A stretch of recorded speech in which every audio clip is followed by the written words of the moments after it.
एक यवन बादशाह पूर्व के संस्कारवश भगवान कृष्ण की बहुत भक्ति करता था और भगवान कृष्ण के नाम की ही रट लगाए रहता था। उसको कन्हैया नाम बहुत प्रिय लगता था और कन्हैया कन्हैया ही हमेशा रटा करता था। कन्हैया के नाते उसे कन्हैया के जो भक्त थे वे भी बहुत प्रिय लगते थे, उनकी वह खूब सेवा करता था।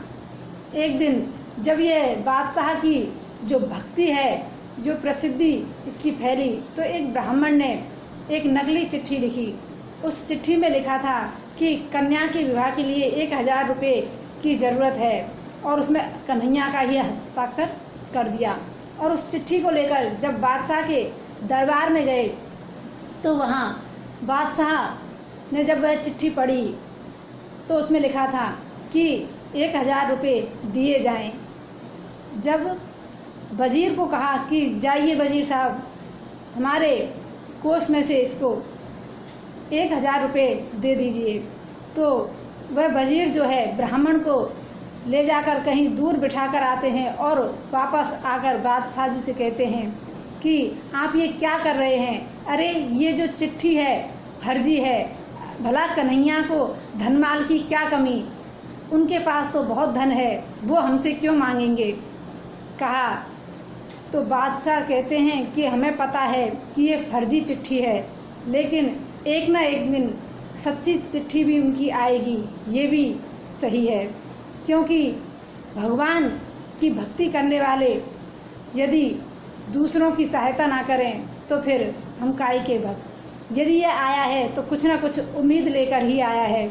और जब उस ब्राह्मण देवता को 1000 रुपये दिए तो कहा जाता है कि भगवान की भक्ति झूठी ही करो, एक न एक दिन वह सच में बदल ही जाती है।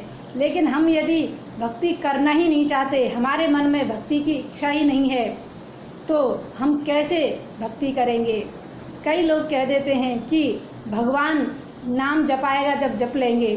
अरे भगवान तो तैयार बैठे हैं, लेकिन हम ही उनके नाम को नहीं जपना चाहते।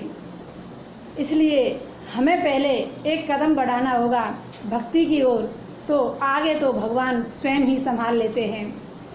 इसलिए कहते हैं कि झूठा ही सही, आप एक बार भगवान की ओर जाइए और भगवान एक बार जो भगवान की ओर बढ़ जाता है, भगवान उसे फिर पीछे नहीं छोड़ते, भगवान उसका साथ निभाते हैं।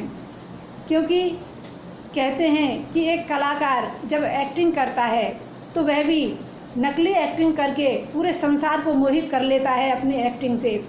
ऐसा लगता है जैसे रियल में ये घटित हो रहा हो, लेकिन वह उस कैरेक्टर में इतना घुस जाता है कि उसे अपना ही स्वरूप वह भूल जाता है।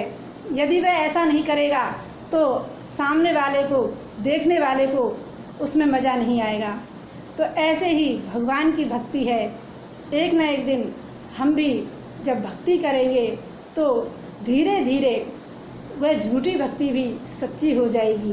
क्योंकि भगवान तो इंतज़ार करते हैं अपने भक्त का, वो कैसे भी मेरे पास आए। इसलिए ऐसे श्री भक्त को हम प्रणाम करते हैं। जय श्री कृष्ण।